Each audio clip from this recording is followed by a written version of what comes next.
Hey, what I love about going to the coffee shop when I'm back in Brisbane is they only have to see me and they know exactly what I'm going to order and they start with making that. So it's super efficient. But also I've reflected on this and it's also super boring. Well, it's nice to have that routine.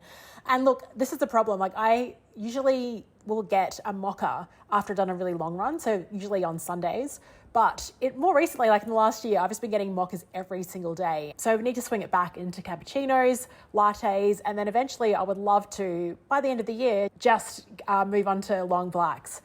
But so this predictability, while it's nice because it is efficient and it's comfortable and everything else, what I've been doing this year already is shifting up those orders. And so it creates a bit of ambiguity. They don't know what I'm going to order next, and neither do I. Sometimes I think in my mind cappuccino and the word latte comes out. So before shifting it up, it was on brand for me to order a mocha. They'd see me, they'd see my face. That's Leanne, let's give her a mocha.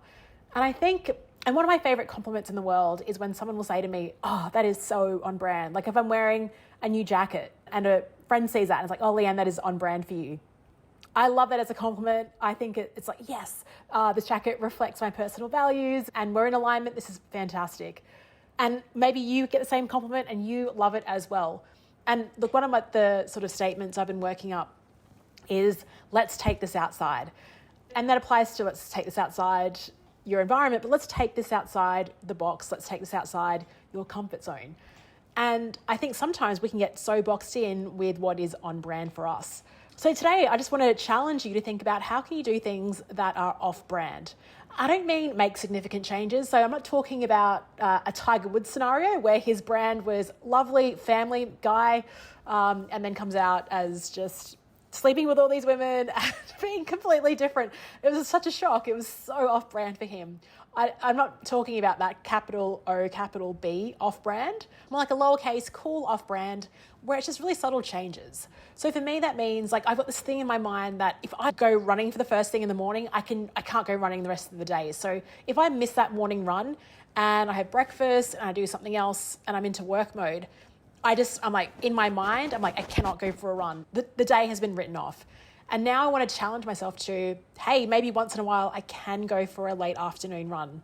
That's something that's off brand for me. When we were in Thailand recently, we wanted to go to this island called Hong Island, and the guy was giving us various options for boats. There was like a speedboat, a longtail boat, and some other ones.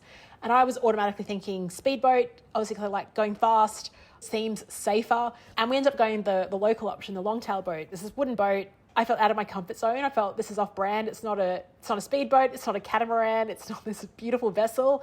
It is a local boat. I can smell the diesel or whatever the hell they use in that. And then I went to, before the trip, I was Googling longtail boat safety and it was some people were saying, yeah, don't do it because of the motor. Anyway, it was fine. It was a good day. Really great day, but it was off brand for me and I did feel slightly uncomfortable. And everyone knows, we've seen that infographic of that circle, and inside the circle it says your comfort zone. Then it has an arrow out of that and the words, this is where the magic happens, outside of your comfort zone.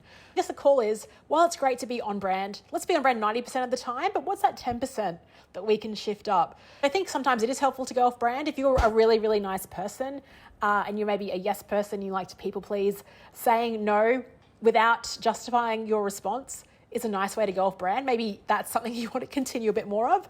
If you think you're a planner, maybe once in a while, just do something that doesn't require plans or doesn't require a pro and con list. You just end up doing it. If you're always known for responding to emails immediately, maybe just let a non-urgent request go through to the keeper, see what happens. Usually the world doesn't fall apart and it can be liberating as well. If you're always someone that is early to meetings, this would be challenging for me, intentionally just show up on time. Maybe off-brand would be arriving a minute or two late. Oh my goodness, how would that feel? If you tend to stick to neutral tones when you dress, maybe try adding a bold accessory. So for me, I'd be the opposite. I'd maybe try something that's a neutral tone. If you're always the organizer when it comes to a group, maybe just sit back and chill out and see what occurs again. What you want to do is when you hear this, you want to kind of be like, oh, I'm a little bit challenged by that. Oh, I'm not too sure. That's a good sign. That means you are going off brand. If you're grabbing an Uber and you always just get Uber X, switch it up. Grab an Uber Premium, grab an Uber Comfort. Live a little. Maybe do what I do and just change your coffee order for once and see how it tastes, see how that feels. If you always read nonfiction, business books, maybe shift it up and read some fiction. And why I like going off brand and why I'm suggesting a 10% shift is because I think it's manageable. You're not here to flip your identity around. You're just nudging it in a slightly new direction. And as a result, it might expand your perspective. So even small changes help you see yourself and the world differently without feeling like you're abandoning who you already are. These are really low risk types of moves, but they honestly do keep life a little bit interesting. And I'm enjoying keeping life interesting for my barista, who is also in autopilot when she sees me. So it's a nice shift for all of us to be like, what is Leanne going to order today?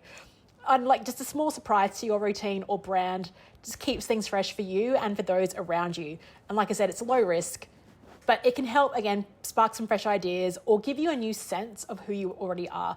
I mean, today is the youngest we're ever going to be. And if we just settle into the brand that we already are, like what's the discovery for us in the next few decades or so? I think there's definitely more to us that we can discover.